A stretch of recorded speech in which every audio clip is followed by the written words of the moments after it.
Florida man accidentally starts frog cult. What happened next will shock you. I didn't mean to create a frog cult. I named the first one Cletus, after a guy my dad used to buy pills from. It felt right, greasy name, like something that would survive the apocalypse by crawling into the crawl space and licking the mold off the copper pipes. Cletus stared at me through the glass like he knew I was broken, like he approved dumpy tree frog Latoria. Kirulia, if you're trying to impress a vet tech people, call them dumpy. Like that's an insult, like their weight's a problem. These frogs don't give a shit. They sag and spread and cling to your window like a melted scoop of pistachio ice cream. With eyes, you ever see something that ugly and just feel better? Cuban tree frogs are already here. They came first. They get into your toilets and eat the local ones, and probably your happiness too. Nobody invited them, but they're winning. I thought if Florida's going to be swallowed whole, maybe it should be by something with a face like Cletus. I didn't plan to breed them one day. I had a frog. A week later, I had 2, then 20. Then the bathroom sounded like an alien sex swamp. If the neighbors heard the noises, they never knocked. Florida people know when to look away. I was 1 croak away from an eviction. The tadpoles lived in takeout containers. The feeders took over the cereal shelf one morning. I woke up with a frog on my eyelid like a warning label that grew legs. That's when I realized I wasn't collecting them. They were multiplying through me like I was just the host. Florida's already invasive hell. Even the weather's invasive. The snowbirds are invasive. Half the plants are colonial holdovers. Every lizard looks like it escaped from a reptile expo and developed a nicotine addiction. Like evolution, just gave up halfway through. People come here to rot in peace. It's like the whole state is a hospice for ecosystems. So I thought if the apocalypse is already happening, why not curate it? If it's already broken, why not break it on purpose? Why not fill the cracks with something soft? Release Site 1 was behind a Wawa.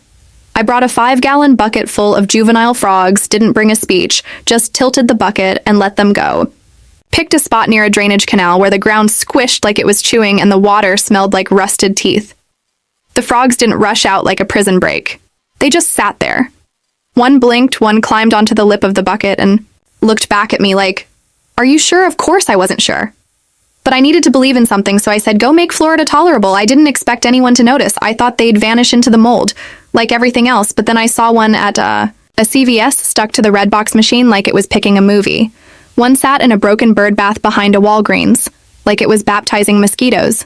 I saw one perched on a shopping cart half sunk in a canal, riding the rusted skeleton of corporate afterbirth. And I started thinking maybe they're working. I started releasing more parking lots, hotel fountains, golf course ponds behind dentist offices, under dumpsters, beside roadkill. Any place that felt forgotten or doomed church.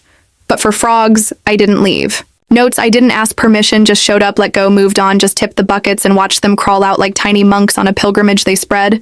Then people started noticing I'd see them at night, one plastered to a bus stop ad for lip filler, another watching traffic from the shadow of a Waffle House sign. They weren't hiding anymore. They were present like mold with intent. I kept breeding more than I could handle. Egg clutches stacking up in the fridge next to old yogurt and nicotine. Patches, feeder insects escaping into the vents, tadpoles living in a mason jar on the toilet tank. The bathroom floor squished. I stopped fighting it. I stopped going to work. Didn't have time, didn't care they needed me. I told myself this was fine, necessary. Holy even. But something shifted the new batch. They weren't like the old ones. One frog with too many toes, another with a second sealed mouth under its chin. One blinked sideways and then didn't stop blinking like it was trying to remember something. It hadn't lived. One croaked. And I swear the window shook. The water smelled different, thicker like mildew and static electricity.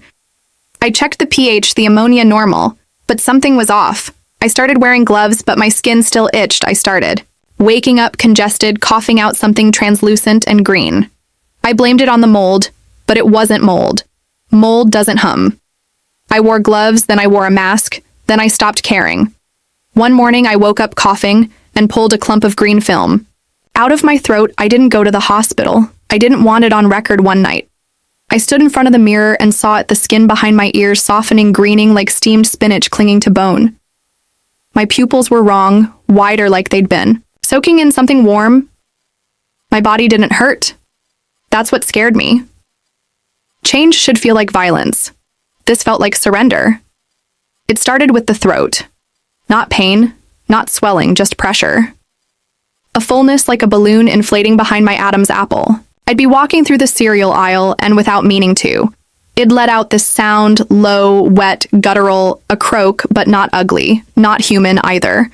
It vibrated something in the store, lights flickered. I looked around ready to apologize, but no one was staring. Not exactly a woman near the yogurt section turned. She blinked like she'd just come out of a dream. Smiled at me. Not the polite kind. The hungry kind. I croaked again. She dropped her basket. It kept happening. I'd find myself alone in parks after dark, crouched near retention ponds, croaking into the still air, not calling for help. Just calling, and they came women. Dozens. Some in heels, some barefoot, some in sundresses, others in work scrubs. Drawn like moths to humidity. They'd walk, slow eyes wide, limbs loose. One knelt on the grass, palms flat to the mud. Another crouched beside her knees, splayed mouth slack. All of them watching me silent. Their pupils shimmered, swirled. No one spoke. There was something in me now.